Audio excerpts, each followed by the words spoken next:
All right, gentlemen. Welcome, everybody, to the Gents Talk podcast, a series by Gents Post. I am your host, Samir Mourani. I'm joined here by co hosts Ayman Hbeichi and Matthew Chapman. We're coming to you from the Startwell studio in beautiful Toronto. I think it'd be a great time just to shout out some sponsors who are helping us make this possible. So we got BULOVA, who's hooked us up with these beautiful, beautiful watches, keeping us looking fresh. And of course, we've got Style also making the gents here look very, very fine. That's a beautiful blazer. Yes, I will thank say you. Really that's nice. a very Really nice. floral shirt, Matthew. Thank you. Very nice. Good for gardening. Yeah, exactly. So, gents, I'm gonna jump right into a heavy topic today. Technically, for anyone listening, this is our second episode. Our first episode was the one with Russell Peters that we filmed at the Staples Studio. That was a terrific interview, if I may say so myself. Not patting myself on the back, just saying Russell was fantastic to talk to. And we wanted to continue to go off of that. And I was thinking to myself, what would be a good conversation to follow that up with? And some of the topics that Russell had talked about, I think resonated the most with us when we were talking about what our next topic would be, and that's toxic masculinity, and what that means. And I think very briefly, the gents in today's world, we struggle, admittedly, with understanding how to navigate society and changing landscapes with what it means to be a man. You know, you never know if being ambitious is being toxic. You talk to, your female friends, and, how many times have you heard the statement, men are trash? And we're sort of facing this difficult landscape of trying to figure out how we're going to navigate it, how we're going to move forward, how we're going to deal with the repercussions of what's constantly changing. You're always afraid of being canceled for saying the wrong thing. You're trying to understand. Admittedly, I've had moments in my life where I could look back and say I was being very toxic as a masculine person. I had very toxic energy in time. And you sort of, as you get older and you mature, you learn and you grow. But Matthew, maybe I'll kick it over to you to start. How do you define toxic masculinity? When you hear that term, what does that mean to you? To me, toxic masculinity is the need to be the most manliest person at all times. It's when you, no matter what it does, it's kind of getting, well, you have to define certain things. And it's weird because I think that when you are masculine, that you don't have to necessarily show it. And I find with toxic masculinity is little things when you are just trying to be the tough guy all the time, where you feel like you have to quote unquote be a man. And I think when you, for little things, or like when you do have, when you want to say something is, girly or something, or like showing emotions is girly, and that's toxic masculine because there's no definition, there's no gender for a lot of things that we want to put a gender on. I feel like that is the problem with toxic masculinity. We really try to just be the strongest and toughest all the time and not try to show emotions and always try to be tough and hide emotions. Why do you think showing emotions is so hard for us? Like, what is it why do we struggle? I know personally, whenever it comes out, when you feel that emotion sort of rising to the surface and you're doing whatever you can just to like press it down, and you can't show it because you don't want anybody to look down on you and think less of you. And admittedly, sometimes when you see men show emotion, you're almost a little envious because they're so open with how they feel about something. Well, I am pretty emotional, so I don't usually hide it. To be honest, for me personally, it's just I haven't figured out how to. Sometimes, to a fault, where as I don't want to say as a man, but just in my experience, my first emotion is always like anger, right? If I don't like what's happening, or if I am uncomfortable, or I go to like either angry at myself or just angry with the situation, and it becomes that like maybe that's sort of like my shelter, right? protecting myself is just being sort of like angry and tough and sort of like hiding behind that, right? But it is hard. It is hard because, you know, especially in a group of guys, when you're sort of in that, you know, mentality of like, you know, I don't want to say locker room, but, you know, it almost is that like, you know, you want to, you know, have that sort of shell and have that sort of, you know, nothing really bothers me and I'm, you know, calm, collected, you know, and it's sort of seen as a weakness, right?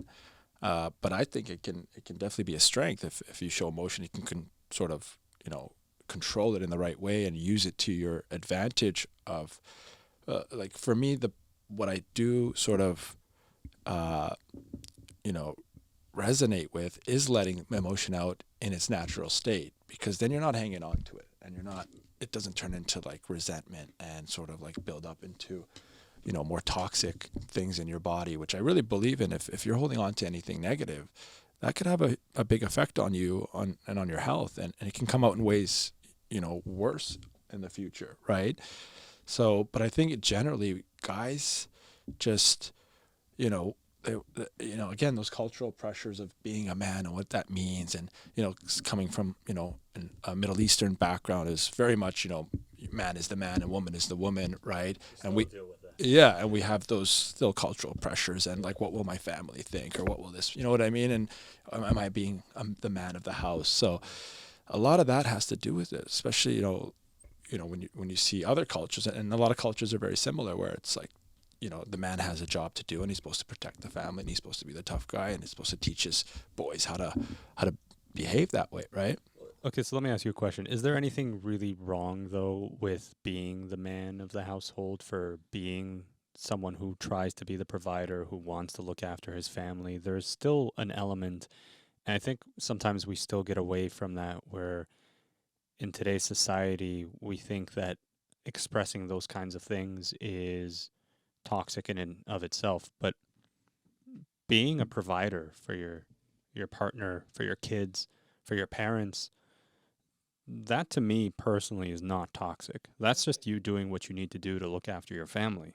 I don't think that's toxic. I think it's when it's I have to be that person who provides, and you as the woman have to be the one who takes care of the kids, and when you have those gender roles is when things start to get toxic, right? And it's like, well, if I'm the man, I have to be the provider. But let's say you get hurt or something, or let's say you marry a woman who makes more money than you, and now you feel like, why does that make you feel like, wow, absolutely, but like, why does that would make, I guess, the average person feel like less of a man because their partner makes more than them, and that's where why, like, that shouldn't matter.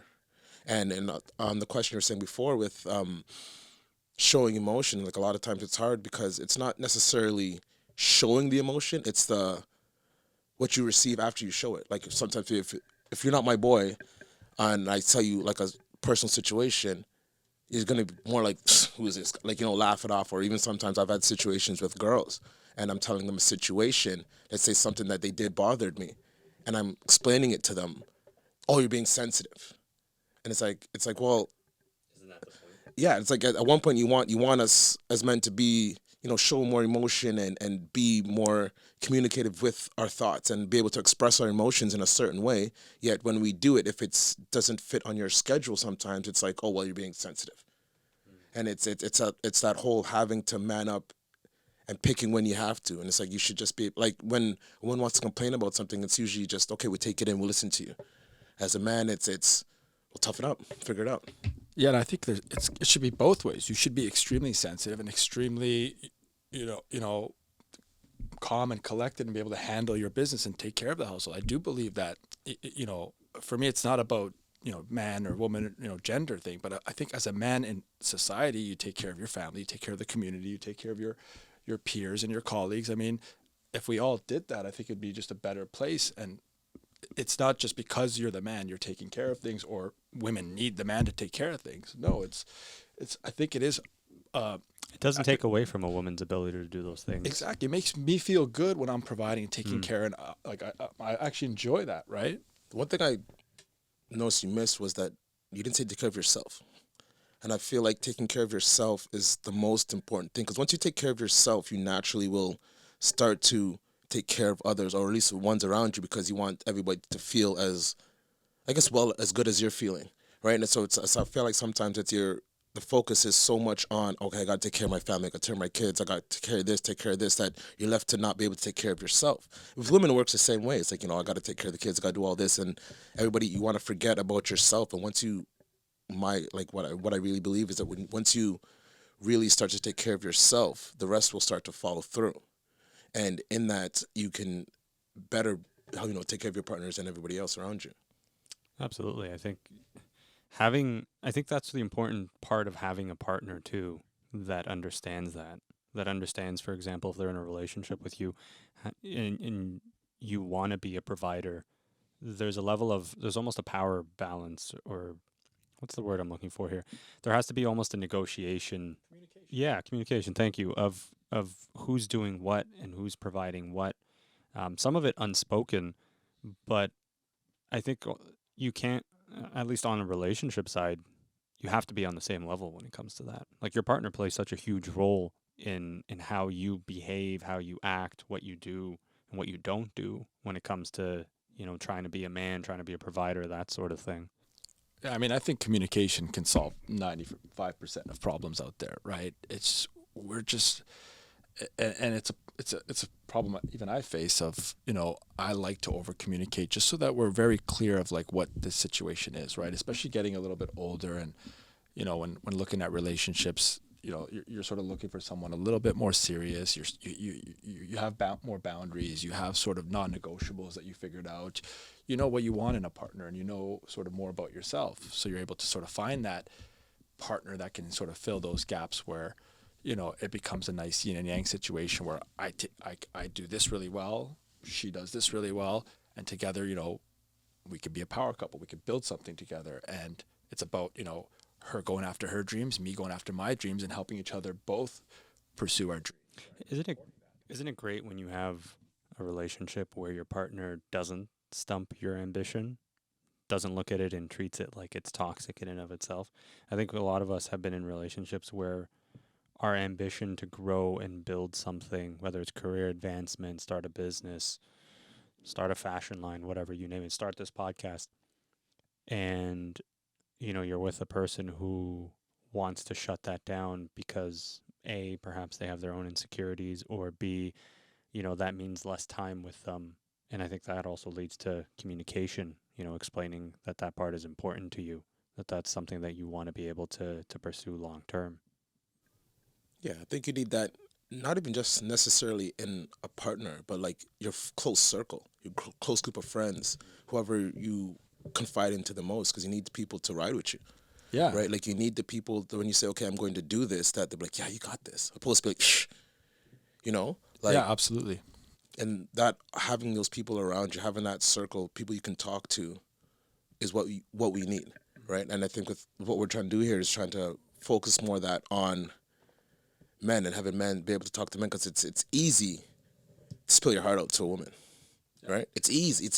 I could do it all day, but like, to a man, especially if it's somebody, not somebody close, like, like if it's not like a buddy of mine that I've known for 15 years, I'm not gonna be like, yo, last night I was crying because what, fill in the blank, doesn't really matter. I'm not gonna say it, right? But a girl could be like, midday, I'm like, I'm so upset for something. I'm so upset.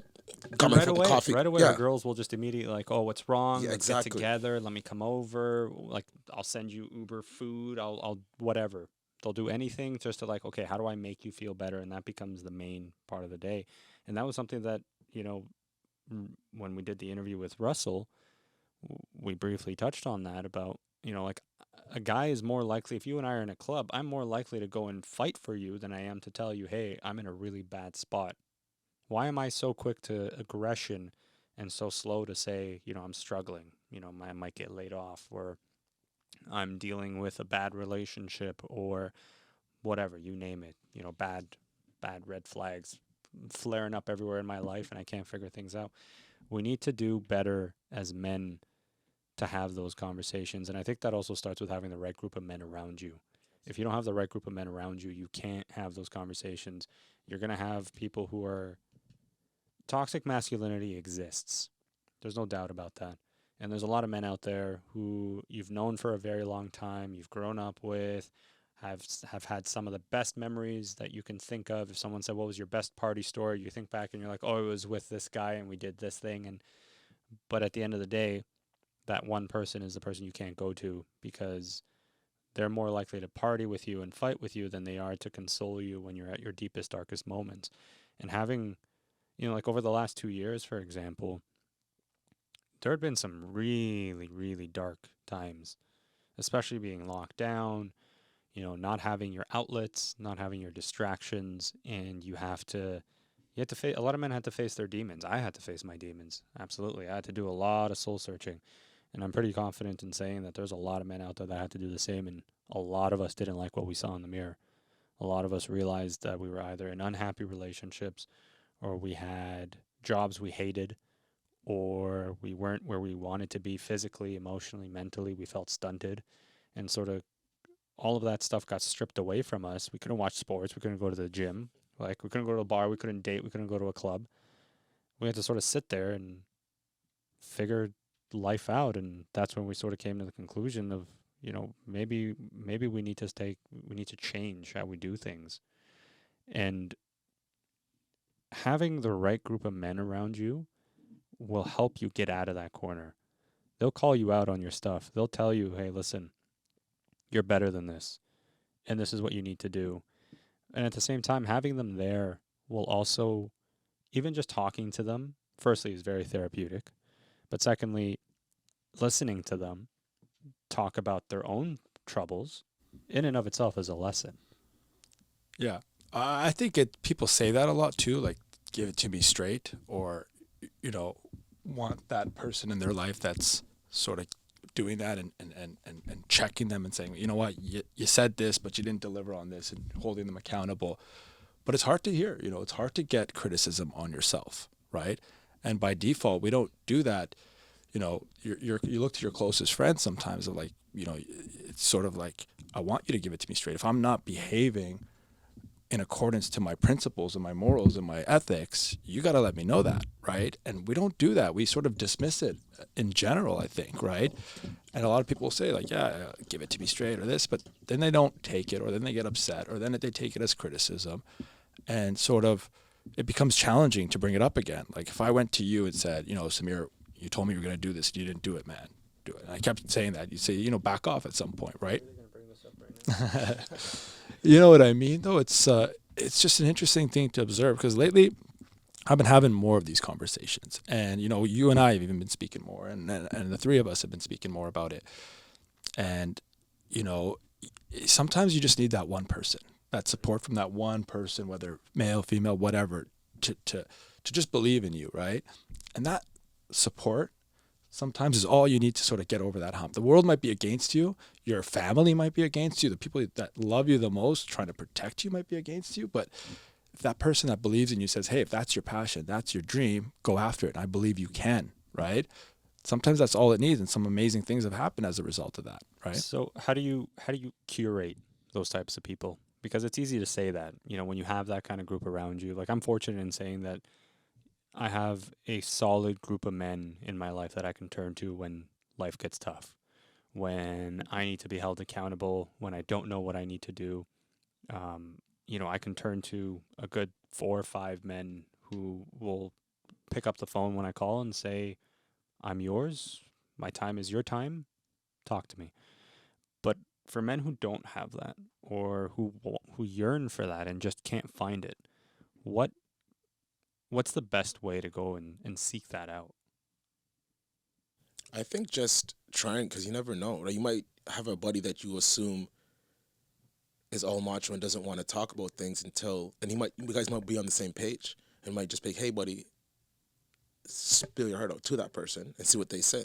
Because and at the end of the day, too, the main thing is getting it off your chest, right? So even if you spill it to that friend and now things are weird, you still got it off your chest. But that person might respond in a way you had no idea. And now you guys are so much closer, right? I have a friend, a couple buddies of mine too. Like we'll go out and friends for years, and then the girl I'm talking to will meet the girl he's talking to, and then she'll be like, "Oh yeah, she'll know more about this girl in like the 25 minutes that they hung out than the 4 years that I've known this guy. I'm like, what do you mean? What do you mean he went through this? She's like, yeah, she was talking. I'm like, how? Like, you know, so it's sometimes it's just not, I guess, making that move, for example, for lack of better words, right? Like making the move and be like, hey man, like I want to be able to have a real conversation with you with some substance. And you can't really ask that, but just be like, hey, like the other day I went through this, and just go out. Just say it. And then his response will determine where it goes from there, right? And if he's just like, okay, cool, then say, okay, well, I can't talk to him about that. But next person, like, hey, man, call me, right? Because I've had buddies that come up to me and they just say something right away. I'm like, oh, call me, I got you, whatever you need, right? And then ask somebody for a favor, and they say, yeah, I got you, whatever you need, before even explain to them what it is. Those are the kind of people you need around you. Opposed to be like, oh, what is it? What is it? Then they decide if they want to help you. Then it's fine. That's where the disconnect is. It's funny you say that. So I have a really close friend who I consider a brother, who, when I struggled initially to open up about things that were, hurting me inside, he didn't start by asking me, what is it, what's going on, trying to coax it out of me. He started by telling me about his insecurities, about his struggles, about some of the hardships that he's facing in his relationship and whatnot. And as soon as he started talking, it put my mind at ease, because I thought to myself immediately, okay, there's another person out there who feels the same way I do, or at least feels something that's not nice. And it immediately opened me up, because I saw how vulnerable he was. It opened me up to be willing to have that conversation, to open up, and be vulnerable and share that. And I know, Eamon, you and I have tons of conversations like that where you'll call me and, something is, upsetting or it's frustrating. And then, we'll spend, an hour sometimes on the phone. And by the end of the call, it's like a fresher breath air. Yeah, yeah. And sometimes it doesn't start off that way, No. right? So sometimes, because it's just like a download. For me, it's like I just got to get it out, right? Yeah. Because if I don't get it out, I might never get it out. And It'll sit there. And I don't like things sitting in, like we talked about earlier. Which is contrary to what a lot of men do, where they just bury it and they don't talk about it. Exactly. And they say, it's not a good time, or they got interrupted, and they just sort of like let it go, right?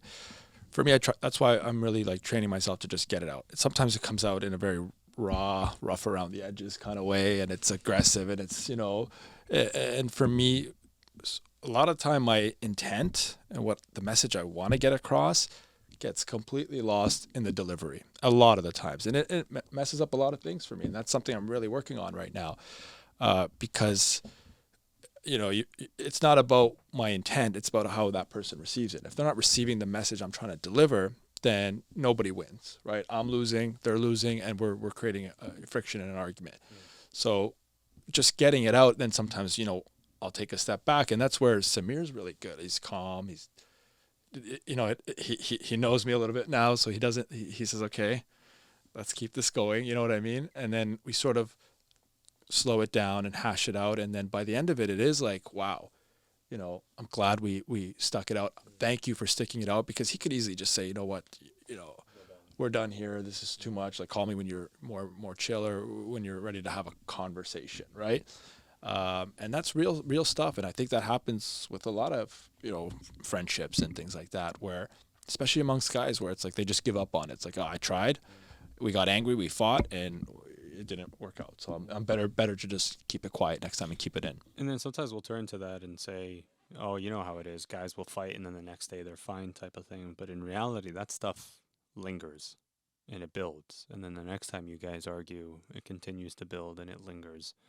And I think we need to do better, especially with our close guy friends, because really and truly, outside of the handful that we have, it's not like we've got a lineup of close guy friends. I think we need to do more to nurture those relationships and water them, to watch them grow and blossom into real meaningful lifelong relationships. If you look at, think of a relationship that you have with someone that you're very close to, and then think about a relationship that you have with someone that's just sort of in passing. Now, can you imagine that relationship with the person that you're close to? And you can't, but it's kind of like what they say about relationships and marriages and all that. You can't just get into it and then assume that it's going to work itself out. You got to actually do the work. That work requires commitment, it requires communication, it requires discipline, but it also has something to do with give and take. Like you said, Eamon, there's times where if you approach me, for example, and it comes from an aggressive place, I need to understand that you're coming from a place not because you're attacking me, but because you just need to let that out. And then through consistency, and so almost like repetition, if you will, your delivery changes and you now are better able to articulate yourself. Um, I wanted to I wanted to talk about the aspect of masculinity, or at least toxic masculinity, in sort of your workplaces, your career, that sort of thing, because I find oftentimes ambition gets misconstrued as toxic. If you're someone who wants to build a career, you want to go to the top, you want to be the executive VP of so and so, that everybody around you looks at you and says, "Oh, it's just another toxic person. Stay away from them. They're a shark. They're ambitious. They're terrible people," type of thing. How does that affect you guys in particular when it comes to what you're trying to build, what you're trying to do in your respective careers? Matthew, let you go first. Me, it doesn't. Is that because, hold on? So it doesn't. Is that because you don't care? No, because I don't let it affect me. Like I'm very much like, I know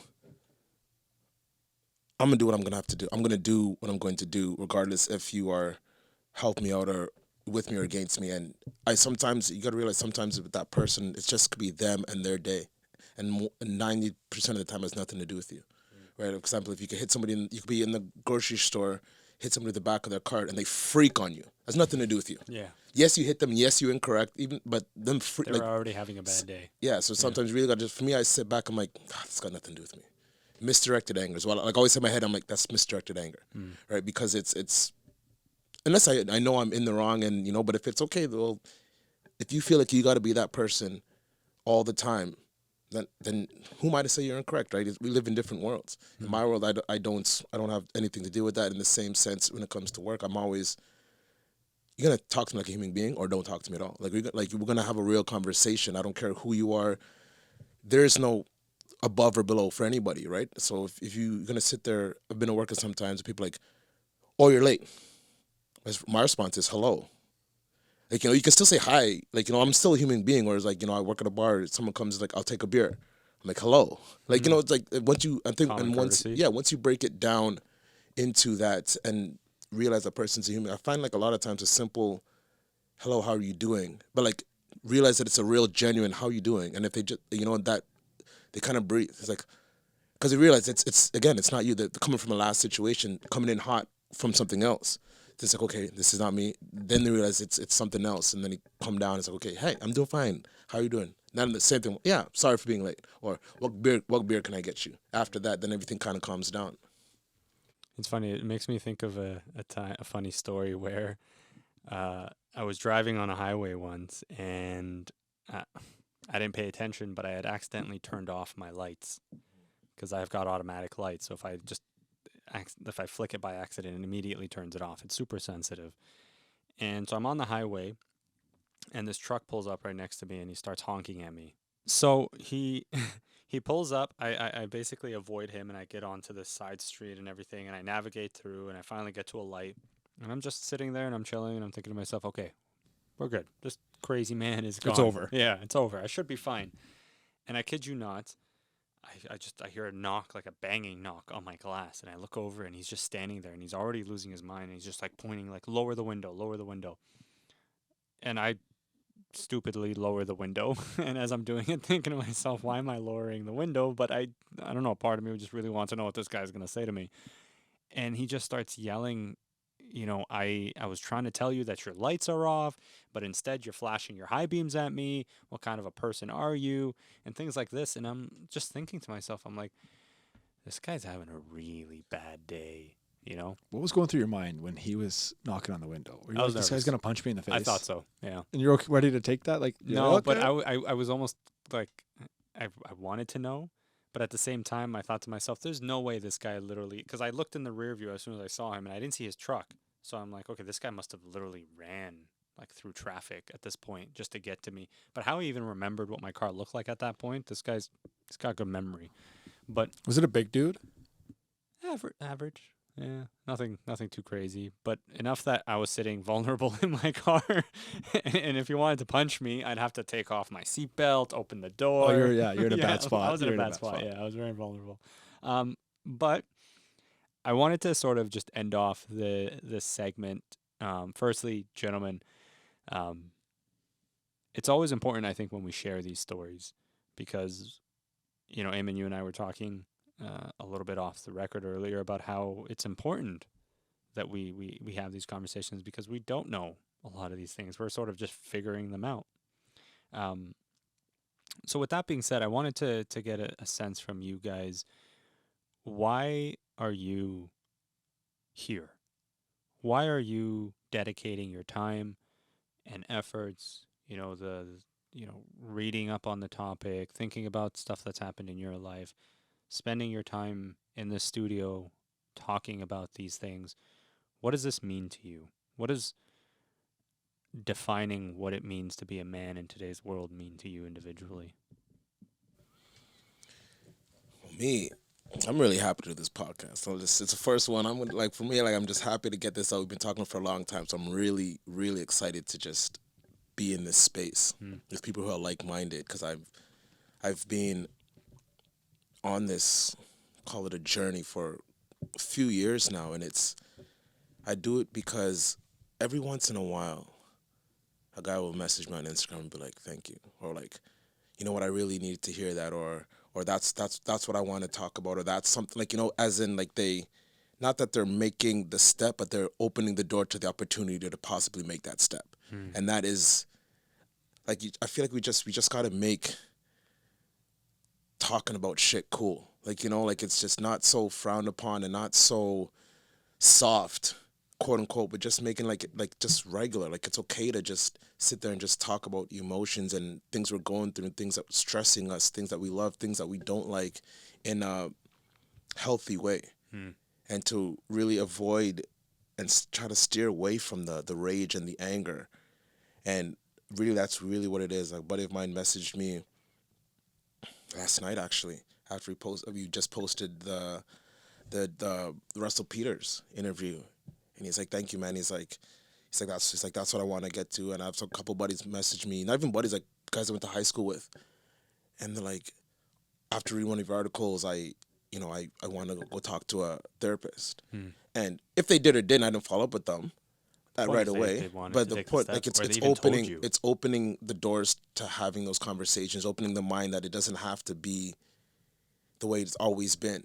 Like, you don't have to sit there and feel like you're alone. Because I've been there where I was, not even where I was alone, where I felt like I was absolutely alone. And it only takes being at that point, and then you reach out to somebody, and it feels so nice to have someone be like, "Yo, I got you." Why didn't you come sooner? Why didn't you come earlier? And knowing that, having that person, or you never know who that person is going to be. You never know who's rooting for you, right? And I feel like doing this will help people realize that someone is out there rooting for you, even if you're not rooting for yourself. Oh, very valid point. Amen. Yeah, and that's a great point. And you never know who you're impacting too, even if it's just that one person, right? And for me, again, this is something that, like, as we mature and as we get older, we start to realize it. We start to realize that moments with our friends become more limited. Moments where we're together and exchanging these thoughts, especially like from our culture. I used to, like, always, when I was a kid, I'm like, why does my dad like to go to these friends' places and drag me along, and he sits on the couch and all they do is talk, right? And we're like bored running around. And I finally got it one day, and I'm like, to me, that is a beautiful experience. If we meet up, for example, and I'm just not into the surface stuff anymore. I'm starting to realize that every moment is we might have, like, 3 meetups a year, or once every 4 years, right? Before. Yeah, we went, what was it, 6 years almost? You and I went before, without talking? Haven't seen each other, right? It doesn't change things. I read this quote from Jay Shetty, actually. It was, best friends talk 3 times a year. They don't take a photo together. And something like that. And I was like, and it's sort of, you know what I mean? It was like, we don't have to talk every day. We don't have to, but when we do get together, let's make it meaningful. Let's talk about what's going on in your life? How you doing? Where are you going? What's your dreams? Let me help you get to your dreams. Like, why aren't we talking about that more?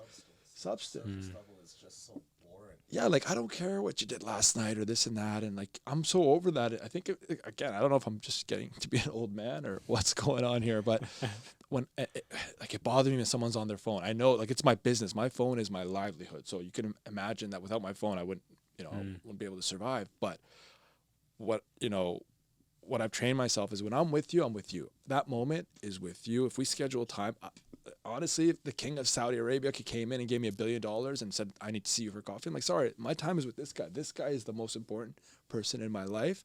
That's impressive. At this moment, right? Because he's opted to give his attention to me, and that's valuable to me. And I take that seriously. It might be sometimes a little too extreme, and I you know what I mean? It might sound like it's not true, but I really value it. And I think that if we can sort of have those guiding principles, and I'm really starting to focus more on principles, and like we were talking about, non-negotiables and people's energy. Like, I don't want to be around people with bad energy or negative or complaining. I'm like, if you are living in Canada and you're middle class and above, you just go change it, right? Go change it. Don't complain about it. You have the means to change it, right?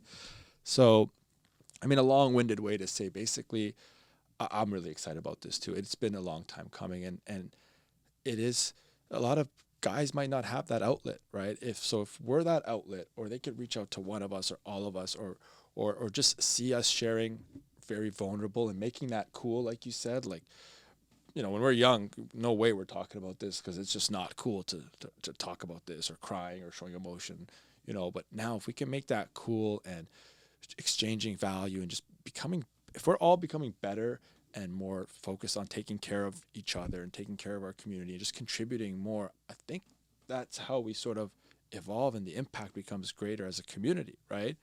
So I think it's an ambitious feat, but I think if we can sort of give guys permission to just, let them feel and talk, as natural as it can be, right? Because it's not bad. Like, when people say, if you're not feeling great, you're sad. It's not a bad thing that you're sad. You're sad. It's just it's an emotion. It's emotion that we're supposed to feel. You're not going to be happy all the time. You can't be happy all the time. You should be sad. You should be angry at times. You should be, depressed, anxious. All these things are normal human emotions. They're not bad and they're not good. It's all these labels that, he's sad. He's got something. He's depressed, or he's got something. Let's put him on a pill. You know what I mean? Yeah. So, to me, it's just, hopefully what we can do is create a community, a tribe, help just that one person, right? Impact, hopefully hundreds and thousands of men and women out there. But really, it's just a matter of, creating that safe space for these conversations and taking it more seriously, right? Absolutely. Sorry, on top of that, another thing, everybody who've commented on what I'm doing and the path that I'm taking, it's always, we need it. Women say it, men say it, old, young. It's like, it's needed. It's obviously, we're not the only people, but it's like I said, it needs to be talked about, because it's just so much to unpack there. And hopefully us unpacking our shit will help, and I guess unpacking our shit will help people realize that you need to unpack your shit. Yeah. Because same thing when you go on vacation, like, you need to unpack, it just fucking sits there and you're just like, fuck. Right? And it's just like getting to be able to just, same thing we talked about earlier, gets it off your chest, and being able to just, so you don't have to sit in your own stuff. And like, it's so hard and it's so heavy, just constantly just being upset over stuff that matters. And you realize that now, like, I've been upset over something happened last week, and it's like, why are you so upset? Because you haven't dealt with it. Because you don't know how to deal with it. Because you don't. A lot of men don't know how to. Because deal with we haven't grown up and been trained. That's what I was saying was nurtured. We haven't been trained to deal with these things, opposed to women that are usually, talk about your feelings, talk about this. Or you're just trying to do it on your own. Like, you feel the need to do it on your own, and sometimes you're like, why was I holding on to that so long? And you ask a buddy and you get his perspective, and they're like, wow, that's genius. Why didn't I think about that? Like, it's so much easier. Like, you're just relaxed. So much easier when you realize you're not by yourself. Yeah. Oh, great stuff. What about you? Are you gonna share your thoughts well, on if the that? King of Saudi Arabia wants to give me $1 billion to have coffee with him, then I might have to cancel on you. Honestly, this is so. Gents Talk, Gents Post, the whole ethos of the publication and this podcast of sort of understanding what it means to be a man in today's society. Our ethos of redefining masculinity for the modern gentleman makes a lot of people uncomfortable, but it also resonates with a lot of people. Like you said, Matthew, the response is often, yes, we need that. It's so refreshing to hear Across that. the board. Across I haven't met a says that. single person Who's like, that's stupid, guys. There's no reason you guys should be doing that. No, everyone's just Exactly. like, even the Why- machoist, manly guys, like, yeah, I need it. Not for me. 100%. But, you know, yeah. yeah. I know some guys that would like it. Like, you know what I'm saying? Yeah. But which is them, but like the same thing, but it's like it's needed, as you're saying. Absolutely. I've talked to guys, like you said, who fit that description of, like the old school macho mentality who, you would never think would open up to something like this. And after just half an hour, not even 5 minutes of talking to them about, what we want to do here, the types of conversations we want to open up for men, and the response immediately, you just see them, like you see their shoulders just like relax a little, and they go, you know what, man, I wish I had something like this. I wish I had someone to talk to.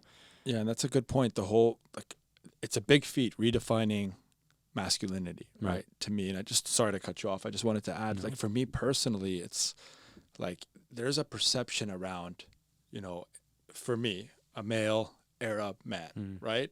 Male Arab Muslim man, right? There's perception around that. I want to change the perception around that, right?